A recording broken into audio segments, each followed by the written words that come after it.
Hi guys, welcome back. My name is Sarah. I'm an attachment style specialist, a transformational hypnotherapist, and a mindset mastery coach. And I'm coming to you today with a very special video. We are talking about the unhealed man. And yes, I will do the unhealed woman video as well. So this is not singling the men out, but I just feel this is so important. And I feel it's important for my men out there because a lot of my clients right now are men, and a lot of clients that I've had in the past have been men. And I'm very honored to be able to hold that space for the men.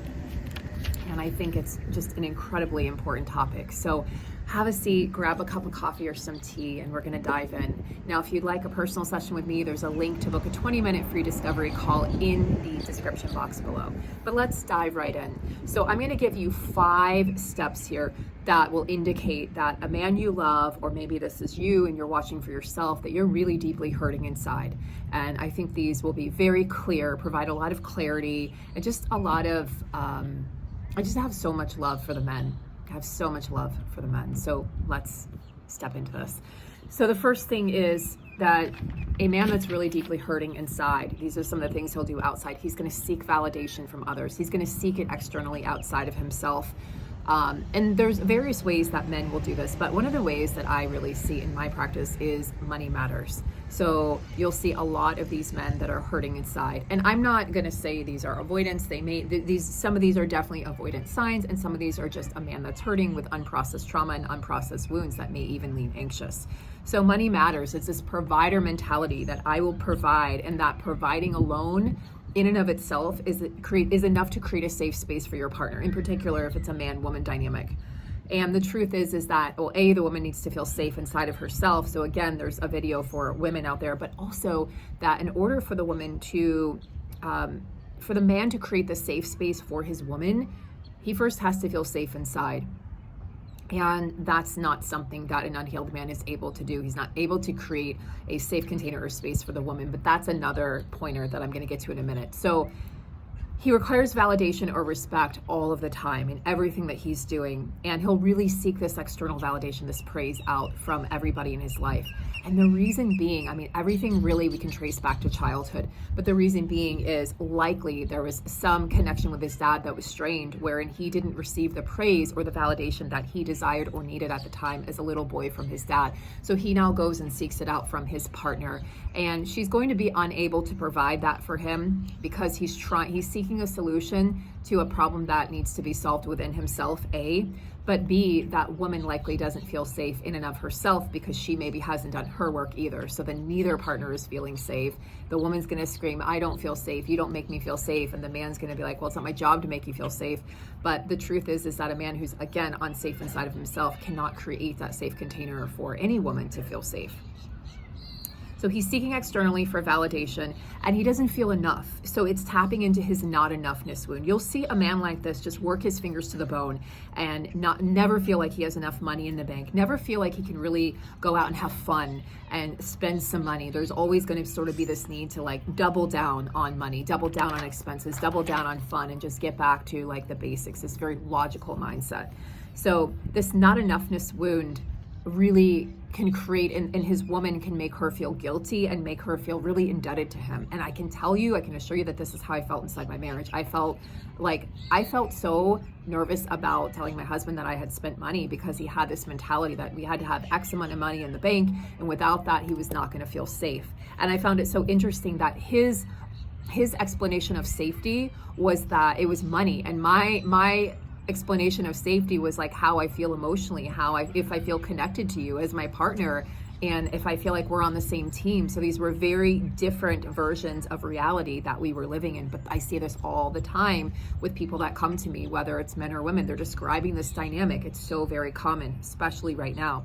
There's this dad wound that this man has of look at me, like look at what I've accomplished, look at what I can do, because he's trying to be seen for his accomplishments and not for who he is on the inside. Because the truth is, he's very tender on the inside. An unhealed man is, I mean, women, we have support. More and more men's groups are showing up, which is incredible work you guys are doing out there in the world.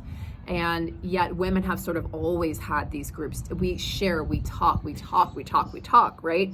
And then we get validation. and women stay connected. So I think for men, a lot of the issues are that the men feel disconnected.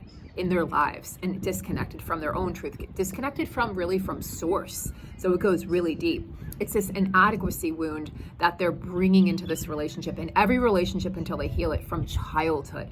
I am not enough, I'm defective, and therefore I'm never going to be enough for my woman. So I'm going to work myself to the bone. And honestly, it's like no accomplishment is going to feel like enough for this man. He's always going to be seeking more and doing more, getting another degree or another certification or putting more money into the bank. It's never going to feel like enough. So he's never going to be able to really just relax and enjoy life. He's very prideful. I'm still on the first out of the 5, by the way, the first factor here. He's very prideful, prevents true repair with his woman or really looking within himself. That pride can be so strong, and it serves as a distancing barrier. And that's what I talked about in my videos from yesterday. So go check that out. The distancing strategies, of the dismissive avoidant. He's exhausted at the end of the day. He's angry, he's resentful, he's prideful, and he's working himself to the bone. And he's telling himself, I'm doing this for you, and I'm doing this for the relationship. And how dare you question me? How dare you come to me with a complaint? How dare you come to me with a need? I don't have needs. I shove mine down. Why aren't you dealing with your own needs? I don't know how to deal with those. So he's like, you don't even see what I'm doing for you. And meanwhile, the woman's like, what are you talking about? Like, I feel so unsafe and disconnected from you inside of this relationship. Where is our connection? Moving on to number 2, distancing strategies. I'm not going to go into detail on these because I did that in a video yesterday, like a 20-minute video. So please go check that out. I'll make sure that I link it to the description box here so you guys can just click right into that. But distractions and avoidance. So for some men, this is pornography. For other men, it is, addiction to sex. For other men, it could be addiction to substances. It could be workaholic. But in some way, he is going to basically take himself outside of the relationship, take himself outside of any struggles that are going on. And he's really going to convince himself, I just need peace. And this relationship isn't providing me peace. So I'm going to go and create an environment where I do feel at peace. And that's typically by himself, which of course is just going to lead to more resentment from his partner. It's going to make her feel less seen, less heard, less understood, especially if she's a fearful avoidant, because those are her core wounds that need to be served in a relationship, that need to be tended to, like I feel unseen, unheard, and misunderstood. And the more he walks away, the more he gets space, the better he feels and the worse she feels. And actually, the more the relationship deteriorates because there's more and more disconnect. And this will just build up over time, especially with a lack of good communication skills. So again, I'm going to move on to number 3 because I've really touched on that in another video. So let's move on to number 3. This is my favorite, defensiveness. Now, if you're familiar with the Gottmans are like the gold standard in couples therapy. And this is one of the 4 horsemen that's a predictor of divorce. This is gigantic. Even if you're not married, if you're in a long-term relationship or just in a relationship, right? Like, we don't need to one isn't better than the other, but there are different levels of commitment. He's going to feel attacked. He's going to feel like you're attacking him. When you're bringing up a need, when you're opening a wound that he's not ready to open, he's going to project, he's going to reject, he's going to deflect, he's going to use all these distancing strategies. He may even stonewall you, he may scream, like a number of things, anything in order to avoid actually facing the issue. Let me give you an example. Here's storytelling time, my favorite part of the video. So my husband and I, we went to therapy twice. Both times, the therapy only lasted literally 2 sessions, and there's a reason for that. He was terrified, and I knew this, and I just didn't know how to get to it. Honestly, I don't think there's anything I could have done looking back to make him see that, because I wasn't a safe space for him at that point, because he wasn't safe inside. He wasn't safe for me because I wasn't safe inside. You can see how this is going. So he actually, on the first call with this therapist, she was a Gottman trained therapist, and he was crying. He was remembering this brutal memory with his mom, who was physically abusive, emotionally abusive, and verbally abusive, and psychologically abusive, like all of them except sexually. And he was remembering this, and he got really upset, and he started laughing, and then he started crying. And I was really confused. And of course, she was holding space, like a therapist will do very well. And I thought to myself, this is interesting. Like that laughter, like that inability to really hone in on what was bothering him, it was so fascinating to me, because what it told me is that there's a big wound here. And we didn't really get to go into it because he was done with therapy on the second session. And I know now, like I can see it so clearly, he was terrified of being seen. He was terrified of having to go to those places, to actually do the work to forgive his mom, to really, because that would probably change his relationship with her in the present moment, right? Having to go back and realize like, hey, these things were actually really not okay. So there was this reluctance to go deep. So again, like defensiveness, I'm not going to go deep. How dare you take me to that place? And so he made every excuse that he could to not move forward with therapy. Really, really sad, honestly, because I was so willing to do the work. And I had my own stuff to work on, like I'm a healing, fearful, avoidant, but really sad. And I know so many of you can relate to that. So many of you that are watching. So if you can relate to that, just drop a comment in the comment section below and let me know how you relate to that in your own story, in your own struggles, in your own marriage, in your own relationship. So when you want to talk or communicate an issue or a need, he will go into defensiveness. He will feel attacked. You are attacking me. You've probably heard those words. So he'll automatically go into that defensive mode and basically becomes emotionally unhinged, very emotionally volatile is a good word, like volatility. He may rage, he may fly off the handle, he may throw things, he may just, stonewall you, he may just like run out of the house and not come back and just not tell you anything and then try to just basically like not do any repair, right? I see a lot of that with an unhealed man who's just got so much trauma stuck inside. He cannot hold his center. I think this is just a phrase that I came up with as I was doing my notes here, but he can't hold his center. And a man that can't hold his center can definitely not hold you safe and really doesn't know how to hold the container of a relationship safe. And if the woman's looking to the man for this and he wants to be respected and he's like, please just respect me, the woman's going, how do I respect you when I don't even feel emotionally safe? You get emotionally triggered and that's traumatizing to the woman. And oftentimes the woman will then dissociate or shut down and stonewall, et cetera, et cetera. So what's really going on here, guys, is he's expecting you to soothe him and provide the respect, affection, attention, admiration, validation that his mom, usually in particular, or the female caretaker, could not provide to him. Did not provide, could not provide, whatever, right? Probably due to her own unhealed traumas, her own emotional volatility. That's so fascinating. But when you're in a relationship, fellas, when you're in a relationship and you know that you have this emotional volatility and you're defensive, because usually with emotional volatility, there's shame. And usually with defensiveness, the core wound is shame. That shame has to be looked at. It has to be healed. It has to be addressed.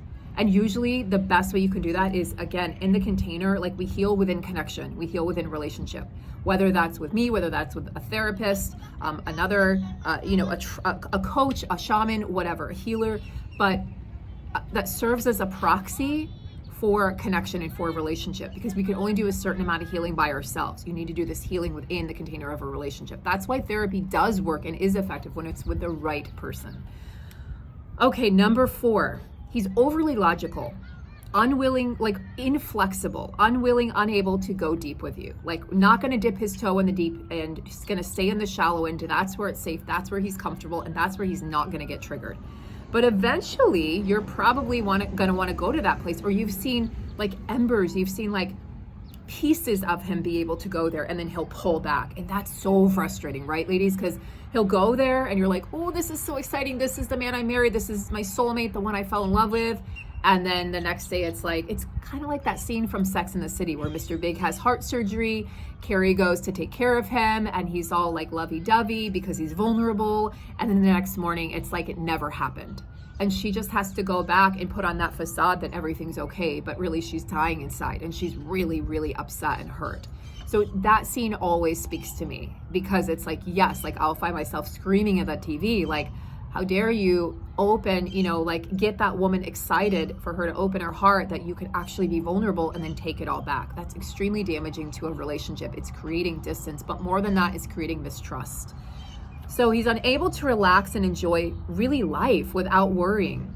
He cannot just be in the moment. He cannot be present with you. And a woman knows when a man isn't being present with her. She knows that very, like to her core, she feels that he's not being present with her. And she's going to try to, a woman who's healing, a woman who knows her own shit is going to try to pull that out of that man. And then she's probably going to be really resentful or frustrated when she cannot do it. At the core, he'll try to think his way to whole and healed, but he'll fail, and then he'll feel like a failure. And then of course that brings up the defective wound once again, the avoidance. What's really happening here is at his core, this man feels incredibly lonely and isolated, even when he's around people. So the truth is that he probably begged and pleaded. He wanted a partner. He was so lonely. He got you, he got the partner. And then suddenly he's like, I don't know what to do with this.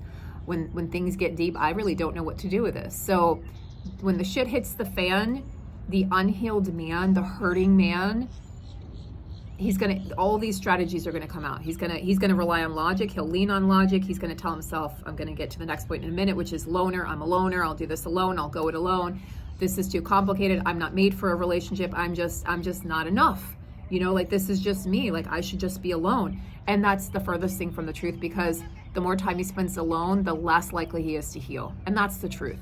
That does not mean that you should go back to this man or back to this person, or that if you're this man watching, that you should just try to jump back into your relationship with your ex. Absolutely reach out if it feels right and if you've done the work and you're healing and you're committed to that process. But know that you have to do it within the container of that relationship. You're gonna have to show up for that person, for that woman, and she's gonna have to show up for you equally. Now, this overly logical facade, it's a trauma response, guys, ding, ding. He doesn't feel safe inside. This is a trauma response. I can rely on logic because I know that that's safe. Emotions are not safe. He's guarded, he's protective. And a man that doesn't feel safe inside himself cannot create safe spaces for you. I've said this a couple times because I really want to drive that point home. But also, ladies, you've got your work to do to create safety inside of yourself, because a lot of you have father wounds where you're trying to relive and basically change that ending of that relationship with your father, so that your father was that emotionally vulnerable, open, and really loving person. And maybe he wasn't. Maybe he was loving, but he wasn't able to go deep with you or see you or hear you or truly connect with you. And you're trying to get that need met within the container of this relationship. Number five, I'll just go heal alone.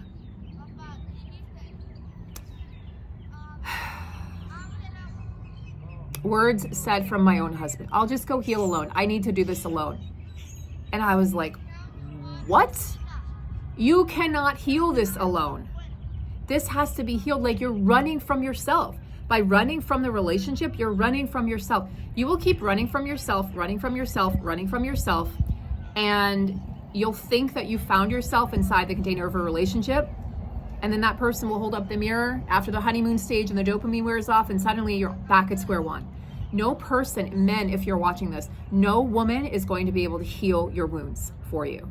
No relationship is going to be enough. No, the sex isn't going to be good enough. The passion won't be enough. Her laughter, like none of those things are going to be enough for you until you're enough for yourself. He will refuse help, and he'll bail on couples counseling. I can't tell you, like, it happened in my marriage, but it's also happening in a lot of my friends' marriages or relationships, and with the clients that I see, bailing on couples counseling. Why? Because it's cutting to the root of the matter, and it's terrifying to that man to have to actually face himself in that way. It's absolutely terrifying. It would take a really strong therapist to be able to hold space for an avoidant man. They're out there, guys, but especially in couples counseling. I don't work with couples. It's not my specialty. I'm also not a licensed therapist. I'm a certified hypnotherapist, and I'm an attachment style expert, but that is just not my forte. And I really think it takes a highly skilled practitioner to work with couples. I prefer working with individuals, because one person in that relationship can absolutely change that relationship, that dynamic, the pattern, and in the cycles within the relationship, hoping that the other person catches up. But if they don't, hey, at least my client has healed, and my client will then choose a healthier partner and more secure attachment next time. So this is the lone wolf syndrome, guys. Number 5, I'll heal alone. I'm a lone wolf. I'm just gonna go do this alone. And I'll share one more example from my own life, and that is this. I think I've shared this in a previous video, but it's a good one. I was talking to my ex-mother-in-law, and she says to me, oh, my ex, she says his name, oh, he's staying really busy. He's doing this and doing that, and he's flying his plane, a lot, and, when he doesn't have his son, and I'm like, and I'm listening, and she's like, oh, he's always been like that. And I took a risk, and I said, because part of what my role in this family was to basically bring up generational trauma and to help break the cycles. And I see that so clearly now, that I was just rooted, planted in that family for this reason. And I said to her, with all due respect, I said, he is avoiding dealing with and processing his emotions regarding our breakup and divorce. And that's exactly what's happening. And she went, not even a pause, she said, you're right. And so I'm going to end on that note. So for my men watching, please do the work on yourself. Women, absolutely do the work as well. I'll do a separate video to talk about what women need to work on, because that's just as valid. We both need to be doing our work and coming together in relationship. I wish you guys a beautiful day, and thank you so much for being here. Please like, share, and subscribe. And again, if you'd like a personal session, reach out to me with the link below. Take care, guys.